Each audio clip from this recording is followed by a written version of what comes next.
Dans une contrée lointaine appelée Ville du Coin, vivent des carrés et des triangles. Les carrés et les triangles ne sont pas fondamentalement différents. Après tout, tous sont des formes géométriques. Et comme le dirait le président du collectif Carré d'As, certains de ses meilleurs amis sont des triangles. De même, le porte-parole de l'association musicale des triangles aime rappeler que les carrés sont des formes comme les autres. Quand la République de Ville du Coin fut créée, carrés et triangles vivaient en harmonie. Ils allaient aux mêmes écoles, fréquentaient les mêmes centres commerciaux et étaient voisins les uns des autres. Chacun voyait les bons côtés de l'autre. Tout allait bien.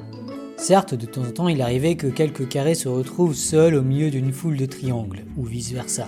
Et carrés et triangles n'aiment pas se sentir en si faible minorité. Personne n'aime être stigmatisé. Un jour, le juge Maître Carré découvrit que sa femme était enceinte. Maître Carré se dit qu'il était temps de déménager. Sa femme et lui trouvèrent 2 très beaux appartements. Les 2 appartements étaient aussi beaux l'un que l'autre. Ils ne savaient pas comment les départager. C'est alors qu'ils se firent la remarque que, lors d'une visite de l'un des appartements, ils avaient rencontré dans l'immeuble 3 triangles et 1 carré. L'immeuble était-il majoritairement triangulaire ? Cette suspicion fit pencher la balance de Maître Carré vers l'autre appartement. Maître Carré n'était pas anti-triangulaire, il pensait juste à son futur enfant et préférait que celui-ci ne devienne pas le seul carré dans une classe de triangles. Moi-même, j'étais l'un des 2 seuls asiatiques de mon école primaire et on a cessé de me demander si l'autre asiatique était mon frère. Non, c'était pas mon frère, je le connaissais même pas. Ces petites remarques, comme les Chinois, Shintok ou autres Jackie Chan, c'est pas méchant, c'est pas agréable, surtout quand ça arrive encore et encore. Personne n'aime être stigmatisé. Du coup, la décision de Maître Carré, je la comprends, j'aurais fait pareil. Ce désir de ne pas être stigmatisé est parfaitement innocent, mais les conséquences sont dévastatrices. De temps à autre, les formes ont la possibilité de déménager, mais personne n'aime déménager. Du coup, en général, les formes ne déménagent pas, à moins qu'une forme se sente isolée des siens. Elle se dit alors qu'il pourrait être l'occasion de vivre autrement et de ne plus être une minorité stigmatisée au milieu de formes différentes. C'est ainsi qu'au fil des années, dans Ville du Coin, on voit des formes quitter des quartiers où elles sont très minoritaires pour rejoindre des quartiers où elles ne sont plus très minoritaires. Chacun de ces déménagements est parfaitement innocent et justifiable. Personne n'aime être stigmatisé. Mais quelques années plus tard, Ville du Coin est désormais une ville divisée. On y trouve des quartiers très nettement délimités par les formes qui y habitent. Les carrés vivent entre eux et développent leur propre patois. Les triangles ne se mêlent plus aux carrés et n'en connaissent que des stéréotypes. Et Ville du Coin n'est pas seule dans ce cas. Toutes les villes d'à côté ont assisté à la même ségrégation sociale. Encore et encore. Il y a bien des villes qui ont essayé d'écrire des lois favorisant le mixage social, mais rien n'y fait. Encore et encore, ces villes se sont divisées. Il ne s'agit pas là d'un résultat humain, politique ou idéologique, il s'agit d'une sorte de résultat mathématique. Quand chaque individu ne veut pas être en minorité extrême, la société se déchire inéluctablement et le communautarisme devient extrême. Alors j'imagine là ce résultat mathématique par des déménagements et toute ma narration est en fait inspirée de l'excellente page web de Nikki Case et Vi Hart que je vous recommande très fortement. Vous y trouverez notamment des jeux interactifs pour mieux sentir cet effet de communautarisme qui naît uniquement du désir de chacun de ne pas faire partie de la minorité extrême. Mais il faut bien voir que la portée de ce phénomène transcende largement le cadre du communautarisme géographique. À chaque fois que sur Internet, un internaute cesse de participer à une discussion parce qu'il s'y sent trop minoritaire, il provoque d'une certaine manière la ségrégation idéologique croissante qui ravage le web.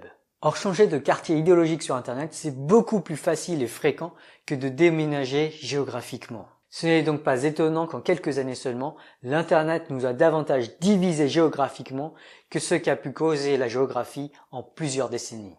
Alors je ne dis pas ça pour vous faire culpabiliser. Mon but là n'est absolument pas d'être un donneur de leçons puisque je fais partie du problème, j'aime pas être en extrême minorité moi non plus. Je vous raconte tout ça, c'est pour essayer de mieux comprendre l'origine de cette bipolarisation croissante que l'on observe dans nos sociétés. Le problème n'est peut-être pas tant la liberté d'expression exacerbée que permet le web, le problème est peut-être davantage le fait que chaque internaute peut plus facilement quitter les communautés où il se sent minoritaire pour intégrer des communautés où il sentira qu'il fait partie de la majorité. Ce faisant, chaque internaute coupe tout contact avec les idéologies autres que la sienne.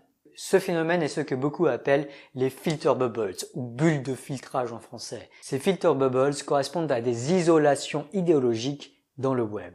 Elles ont pour conséquence que chacun d'entre nous se renferme dans un univers où tout ce que l'on lit, tout ce que l'on entend, confirme ce que l'on pense déjà.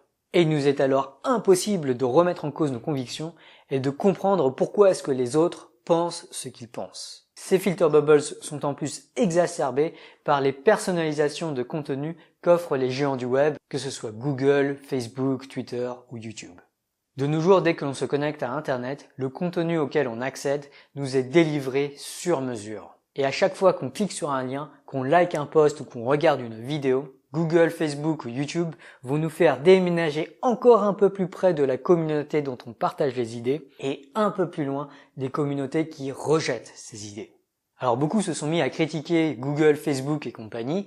Beaucoup disent que ces géants du web sont la cause de cette ségrégation idéologique. Mais il faut bien voir qu'il ne s'agit là que d'outils qui permettent aux utilisateurs de faire plus facilement ce qu'ils veulent vraiment faire. On pourrait littéralement les appeler des outils démocratiques puisqu'ils correspondent à ce que les utilisateurs veulent. En effet, puisque chaque utilisateur ne veut pas faire partie de la minorité extrême pour ne pas être stigmatisé, chaque utilisateur va vouloir s'éloigner de ceux qui leur sont très différents, et Google, Facebook et compagnie vont les y aider. D'ailleurs, si demain Google et Facebook changeaient radicalement leurs algorithmes pour lutter contre cette ségrégation idéologique, d'autres outils émergeraient sans doute pour permettre à chaque utilisateur de profiter au mieux de son web. Si l'on veut mettre fin à la bipolarisation idéologique croissante, il nous faut trouver d'autres solutions, des solutions plus fondamentales, des solutions qui devraient d'une certaine manière résoudre également le problème de Villeducoin. Et la seule solution semble être de lutter contre le désir de chacun de faire partie de la majorité. Pour lutter contre la ségrégation idéologique, il semble nécessaire de faire en sorte que la position de minorité ne soit pas une expérience gênante, embarrassante ou énervante. Et ça commence par ne pas stigmatiser le seul carré de la classe. Encore une fois, si le carré se sent stigmatisé, il va vouloir déménager, et ça va causer la ségrégation idéologique. On pourra aussi moins souvent donner raison à la majorité, simplement parce qu'elle est la majorité. Mais tout ça ne suffirait pas. En effet, parce que nos sociétés et le web sont déjà divisés, même si les triangles et les carrés étaient désormais indifférents à être en minorité, aucun ne voudra alors déménager et on assisterait à un statu quo. Rien ne modifierait la fracture sociale ou idéologique qui est déjà présente. Pour lutter contre la ségrégation, il faudra aller plus loin, il faudrait donner envie aux carrés et aux triangles de se mêler les uns aux autres. En particulier, il faudrait rendre plaisante l'expérience de la minorité. À certains égards, c'est ce que cherche à mettre en place la discrimination positive. Mais cette discrimination positive ne peut pas s'arrêter à embaucher un carré dans une équipe de triangles juste parce qu'il y a un quota à respecter. Cette discrimination positive doit aussi consister à rendre l'expérience du carré au milieu des triangles aussi plaisante que possible pour le carré. Pour lutter contre la ségrégation sociale, il faut aider son prochain, surtout s'il est différent. Mieux encore, dans l'idéal, ce qu'il faudrait, c'est donner envie aux gens qui sont déjà dans la majorité de ne plus faire partie de la majorité et de se retrouver en situation de minorité. Il faudrait que chaque triangle ait envie de découvrir un monde de carrés et que chaque carré s'intéresse à la manière de vivre des triangles. Ce n'est qu'ainsi que Villeducoin pourra redevenir une ville cosmopolite en bonne et due forme. La dernière fois que je vous ai parlé du scrutin de Condorcet randomisé, et oui, c'était un énorme placement de produit /pub /autopromo. Pour ceux qui l'avaient pas remarqué, les Nguyen Wang, c'est moi-même. Patience, et pas mal d'entre vous m'ont demandé à quoi ressemblaient les loteries de Condorcet. En fait, il n'y en a pas tant que ça, hein. C'est quelque chose de très rigide et de très simple, notamment parce que la loterie élue par le scrutin de Condorcet randomisé est une fonction du graphe des duels sans ses poids. Donc il y en a très très peu. Une fois qu'on a vu le graphe des duels, on est capable de calculer directement la loterie vainqueur de Condorcet. Et donc là, je vous ai mis les cas les plus simples qu'on peut trouver où il y a assez peu de candidats. Lorsqu'il y a que 2 candidats, ça va être un référendum à la majorité. Lorsqu'il y a 3 candidats, ou bien il y a un vainqueur de Condorcet, ou bien il y a un cycle, un paradoxe de Condorcet avec un cycle de 3, auquel cas ce sera forcément un tiers, un tiers, un tiers. Lorsqu'on a 4 candidats, on a forcément ou bien un vainqueur de Condorcet, ou bien un cycle, un tiers, avec un 0 pour l'un des candidats. Donc on ne peut pas avoir autre chose que ça lorsqu'il y a 4 candidats. Lorsqu'on a 5 ou 6 candidats, on a des configurations qui sont un peu plus compliquées, où soit on a un vainqueur de Condorcet déterministe, soit on a un cycle de 3 avec des probabilités 1 tiers, 1 tiers, 1 tiers et 0,0 pour les deux derniers, soit on a un cinquième, un cinquième, un cinquième, un cinquième, si on a une parfaite symétrie, notamment ça correspond au jeu pierre, feuille, ciseaux, lézard, Spock. Enfin, on a une dernière possibilité assez compliquée qui correspond à un tiers, un neuvième, un neuvième, un neuvième. Après, bien sûr, quand il y a plus de candidats, on peut avoir des configurations encore plus compliquées, mais souvent quand il y a beaucoup de candidats, même pour une élection présidentielle à 12 candidats, par indépendance aux alternatives non pertinentes, en fait, il y en a beaucoup qui vont perdre beaucoup de leur duel face aux gros candidats. Du coup, il y en a beaucoup qui vont avoir probabilité 0. Et on va sans doute se retrouver avec un top des candidats qui seront sans doute au pire dans un cycle de 3, mais très souvent il y aura un vainqueur déterministe. En tout cas, aujourd'hui, avec les données d'aujourd'hui, il y aura quasiment toujours un vainqueur de Condorcet déterministe. Et encore une fois, il y a des arguments théoriques pour le déduire, du fait notamment qu'il y a une ligne gauche-droite. Alors, dans le cas général, est-ce qu'il y a quand même une façon de calculer les loteries de Condorcet? Alors oui, et j'en ai parlé dans l'épisode hardcore. Malheureusement, c'est un calcul assez difficile qu'il faut faire. Il faut résoudre un système d'inégalité dont on sait qu'il y a une seule solution, mais du coup, faut essayer quand même de manipuler les choses. Il y a un algorithme pour ce faire, ce qu'on appelle l'algorithme notamment du simplex, mais plus généralement les algorithmes de programmation linéaire, dont on peut montrer qu'ils sont polynomiaux en le nombre de candidats. Donc en pratique, s'il y a 10 candidats, ce sera vérifiable à la main, mais il faudra faire pas mal de calculs. Et ça, notamment, c'est intéressant par opposition au jugement majoritaire qui, bizarrement, en fait, le jugement majoritaire requiert davantage le vote électronique que le scrutin de Condorcet randomisé, où on a juste à enregistrer pour chaque bureau de vote qui bat qui en duel avec quelle marge. Et ensuite, on peut remonter ça l'information plus haut. Et ensuite, en regroupant toutes ces informations, on pourra construire le graphe des duels pour l'ensemble du pays. Et ensuite, on pourrait calculer à la main la loterie vainqueur de Condorcet. Et en pratique, comme je vous l'ai dit, il y aura sans doute un seul vainqueur de Condorcet déterministe. Du coup, il n'y aura même pas de calcul compliqué à faire. Tout ce que je vous ai dit, c'est en fait plus simple au niveau de calcul et dépouillement, effort humain, travail humain et tout ça. C'est plus simple que le vote alternatif qui est déjà appliqué en Irlande et en Australie.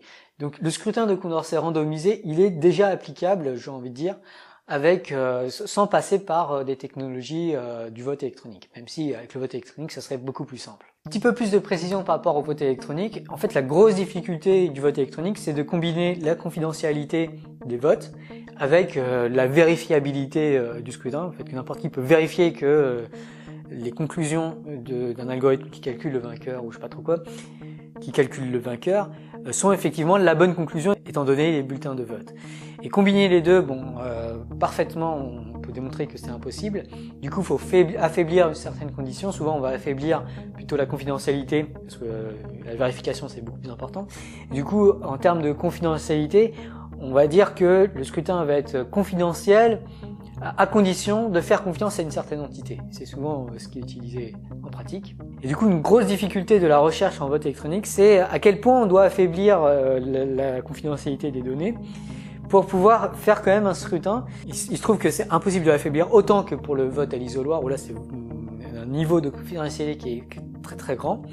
Mais il est quand même possible de l'affaiblir pas mal. Et en pratique, dans beaucoup de votes, on n'a pas besoin d'avoir un niveau de confidentialité extrême. Je pense notamment, par exemple, si on est dans une petite association et qu'on veut élire le président de l'association, a priori, la confidentialité est un peu importante, mais on peut faire confiance à Google pour la confidentialité de ce genre de vote. A priori, ce ne sera pas complètement dramatique si les bulletins de vote des différents électeurs pour une petite association sont révélés un jour au grand public dans 20 ans, quelque chose comme ça. Tout ça pour dire que, en pratique, on peut déjà appliquer ces scrutins dans beaucoup de cas pratiques. Et pour répondre à la question de professeur culture précieuse, le scrutin de Condorcet randomisé a été appliqué par moi-même pour élire le thème de la seconde série Sense Oral, j'en avais parlé. Et le jugement majoritaire, lui, il a été appliqué pour Lyon Sciences. Alors je suis un petit peu désolé, j'en parle aujourd'hui alors que c'était hier Lyon Sciences, donc j'aurais dû en parler la semaine précédente, bref. Pour Lyon Sciences, pour choisir la liste des intervenants, on a choisi d'utiliser le jugement majoritaire. Plus précisément, ce qu'on a fait, c'est qu'on a utilisé un Google Form. En gros, on a demandé pour chaque propositions d'intervenants, on a noté entre, je crois que c'était entre 0 et 5 chaque intervenant, et ensuite on a pris une note médiane, et les meilleures notes médianes étaient sélectionnées pour intervenir à Alliance Science. Et ça, c'est déjà un truc qui est très applicable aujourd'hui pour beaucoup d'élections, et il faut absolument s'habituer à utiliser ces scrutins si on veut que on finisse par les utiliser en politique. Précisément, si j'étais dictateur, je l'imposerais pas du jour au lendemain comme ça, il faudra d'abord l'imposer, ou plutôt l'utiliser pour certaines décisions moins importantes, pour que les gens se familiarisent avec ça, et voir que quand on a ce graphe des duels, ce sera forcément un tiers. Une fois que les gens seront habitués avec ça, je pense que les gens accepteront davantage le scrutin de Condorcet randomisé parce qu'ils auront joué avec. Pour répondre à la question d'LGJ, qu'est-ce qu'il faut faire pour que les gens adoptent le scrutin de Condorcet randomisé? À mon sens, il ne faut pas qu'ils comprennent les mathématiques parce qu'ils comprendront jamais, en tout cas beaucoup de gens comprendront pas les mathématiques, en tout cas pas celles que j'ai présentées dans l'épisode Hardcore, mais c'est pas grave. Aujourd'hui, tout notre système financier aujourd'hui repose sur des technologies type RSA, des technologies de cryptographie qui sont fondées sur des mathématiques assez sophistiquées. Aujourd'hui, on n'a pas besoin de comprendre comment fonctionne RSA. À chaque fois qu'on utilise un téléphone et qu'on fait un paiement électronique avec notre téléphone, on n'a pas besoin de comprendre comment tout fonctionne derrière. On a juste besoin d'avoir confiance en la technologie. Et de la même façon, je pense que pour le scrutin de Condorcet randomisé, comme pour le jugement majoritaire, il faut qu'on ait confiance en comment les choses marchent et qu'on ait une certaine sensibilité au fonctionnement de ces choses sans forcément comprendre toutes les mathématiques qu'il y a derrière. Bref, tout ça pour dire que si vous voulez mettre fin à la bipolarisation idéologique croissante qu'on a vu dans l'épisode 2, avoir des politiques qui sont plus consensuelles et qui tournent beaucoup moins autour du dilemme du vote utile et des choses en genre, avoir des discussions politiques qui sont plus au sujet des idées à mettre en place en politique plutôt que au sujet de comment il faut voter à la présidentielle et qui il faut faire confiance et éviter de parler des individus notamment, eh bien il me semble qu'une des façons les plus directes de contribuer au futur de nos démocraties, c'est en écrivant une application pour commencer à habituer les gens à d'autres façons de penser la démocratie. Je vous avais donné un lien la semaine dernière vers Élections alternatives. Il y en a d'autres qui font des choses en genre, notamment il y a la contre-élection qui a d'ailleurs révélé les résultats des sondages qu'ils ont fait pour le vote alternatif. Donc, le vote alternatif, ça a pas mal de défauts, mais c'est quand même intéressant d'aller voir les données. Et notamment, ce serait vraiment cool que quelqu'un exploite ces données pour voir qui a été le vainqueur de Condorcet pour les votes qui étaient donnés dans ce sondage. Quentin Alache, Pivan et TheAnat001 font la remarque que ce scrutin favorise les centristes et ont peur que du coup ça favorise la neutralité des choses où il y a des suspicions aussi dans les commentaires que ça va favoriser ceux qui font beaucoup de concessions et qui n'ont aucun avis. Alors, il y aurait beaucoup de choses à répondre à ça. La première chose à répondre, c'est que faudrait faire l'expérience pour savoir. Faudrait vraiment des données empiriques pour voir comment les gens se comportent vis-à-vis d'un changement de scrutin et voir ce que ça implique. Alors, globalement, oui, ça va favoriser les centristes. En tout cas, aujourd'hui, ça ferait élire les partis du centre. On a vu que François Bayrou était vainqueur de Condorcet en 2007 et en 2012. Alors, est-ce que c'est une bonne chose ? Vous voyez bien que c'est une question très difficile parce que qu'est-ce qu'une bonne chose dépend du point de vue de la personne qui le dit. Donc ça dépend des préférences des différents électeurs. Et si on est en démocratie, ce qui compte c'est de faire une décision collective à partir des préférences individuelles. Et vous voyez qu'il y a quelque chose un peu qui se mord la queue, quoi. Juger la qualité d'un candidat dépend des préférences des individus, qui dépend de la manière dont ils s'expriment, qui dépend du scrutin. L'argument à la Condorcet, ça serait de dire on oublie tout ce que je viens de dire et on va postuler un principe fondamental, qui est le principe de Condorcet, qui dit que on va suivre l'avis de la majorité, notamment dans le cas où la majorité préfère une alternative à toute autre alternative. Ce principe-là, j'insiste à nouveau sur ça, c'est le seul que je connaisse aujourd'hui que je trouve vraiment convaincant dans la logique de prise de décision collective. Donc pour en revenir au cas du centre, d'une certaine manière, le centre est en effet favorisé par Condorcet parce que, d'une certaine manière, la majorité n'est jamais vraiment contre le centre.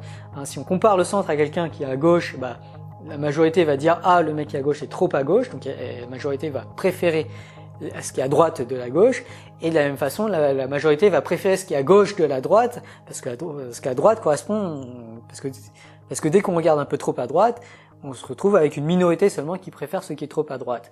Et du coup, cet argument, il montre que la décision consensuelle, la décision finalement majoritaire, ça consiste à trouver un juste équilibre entre la gauche et la droite, en gros. Et ce petit argument justifie le fait que le centre soit d'une certaine manière plus légitime, il correspond mieux à l'avis d'une majorité parce qu'il balance les extrêmes. Et en particulier, le centre n'est jamais supporté que par un petit groupe de très grands fans qui prendraient une décision que la majorité, que 80% des gens seraient contre. Et d'ailleurs, en passant, les expériences de Reed Alariki sur le jugement majoritaire montrent que le jugement majoritaire favorise tout autant le centre, notamment que les notes médianes des partis extrêmes sont extrêmement basses. Et ça, c'est intéressant parce que ça montre qu'avec une autre façon de penser, le jugement majoritaire, on aboutit quand même à peu près à la même conclusion qu'avec un scrutin à la Condorcet, à savoir que, d'une certaine manière, la décision démocratique semble être plutôt celle du centre que des décisions des extrêmes. Alors, il y en a d'autres dans les commentaires qui pensent que, du coup, le centre est la moins pire des décisions par opposition à ce qui serait préféré. Je suspecte beaucoup de gens qui aiment la politique d'aimer le fait qu'il y ait une opposition gauche-droite comme ça, d'avoir toujours un débat récurrent sur lequel on est capable de se retrouver d'une certaine manière. Mais moi je pense que ce débat classique, ce ping-pong où on s'oppose toujours au parti qui n'est pas le nôtre, c'est pas quelque chose de désirable parce qu'il détourne l'attention de la politique sur ce débat classique et sur l'opposition classique plutôt que vers peut-être des questions plus importantes de société. Alors qu'est-ce qui se passerait si on appliquait maintenant le jugement majoritaire ou le scrutin de Condorcet randomisé en pratique? Ça, je serais très curieux de le savoir, c'est une question très difficile. Ma prédiction, c'est que en effet le centre va avoir beaucoup plus d'intérêt, mais par indépendance d'alternatives non pertinentes, n'importe qui au centre pourrait vouloir se présenter. Et du coup, on aurait une richesse de candidats au centre qui chercheraient forcément du coup à se démarquer les uns des autres, à attirer l'attention médiatique vers eux en étant différents des autres. Mais du coup, les positions qui permettraient de se dégager de la position centrique ne pourront pas vraiment être le débat classique gauche-droite. Ils seront obligés d'aller chercher d'autres dimensions. Donc des questions qui sont pas juste sur le plan classique gauche-droite, où ils pourraient partir à gauche sur certaines thématiques et à droite vers d'autres thématiques, de sorte à tourner un peu l'espace des idées. Et en particulier, on pourrait se retrouver avec un espace idéologique qui est pas juste gauche-droite, qui est pas unidimensionnel en termes de théorie des jeux, mais on pourrait se retrouver avec des questions de politique qui deviennent du coup multidimensionnelles. Et à mon sens, ça serait beaucoup plus intéressant. On parlerait alors vraiment de candidats qui correspondent chacun à des versions beaucoup plus démocratiques, dans le sens où ils ont beaucoup plus l'adhésion de la majorité vis-à-vis de d'autres alternatives. En tout cas, je ne doute pas que les politiciens trouveront des manières d'alimenter un débat. Et je pense que les questions seront beaucoup plus du coup sur les vrais débats politiques que notamment sur les stratégies de vote. Notamment à l'approche des prochaines élections, il semble que la notion de dilemme de vote utile soit plus importante que jamais. Le vainqueur de la prochaine élection présidentielle dépendra forcément de la manière dont les gens ont voté et non pas tant des vraies préférences des gens. Hey, j'espère que vous avez aimé cette vidéo. À partir du prochain épisode et jusqu'au second tour de l'élection présidentielle, on va aborder des sujets moins théoriques, on va s'éloigner un petit peu des mathématiques et on va parler notamment des sciences beaucoup plus empiriques qui ont des conséquences importantes sur le concept même de démocratie et la politique en général. En particulier la prochaine fois, on parlera des convictions et de la manière dont elles se propagent. Si vous avez aimé cet épisode, pensez à le liker, à le commenter, à le partager, pensez à vous abonner pour ne pas manquer des futurs épisodes. Merci aux tipeurs pour leurs dons et j'espère que je vous verrai la prochaine fois. Daniel didn't get anything about the protests in Egypt at all in his first page of Google results. Scott's results were full of them, and this was the big story of the day at that time. That's how different these results are becoming. Dans une métaphore routière, si jamais une route est dangereuse, la solution de répression, ce serait de dire « cette route, nous allons la fermer, l'accès sera interdit, tant pis pour ceux qui habitent là ». La solution de la signalisation, proposée par ces journalistes, c'était de mettre des panneaux « attention, cette route est dangereuse, n'y allez qu'à vos risques et périls ». Moi, la solution que je vais vous proposer aujourd'hui, c'est plutôt celle de l'éducation des citoyens. Dans ma métaphore routière, ce serait leur expliquer le code de la route, comment bien conduire.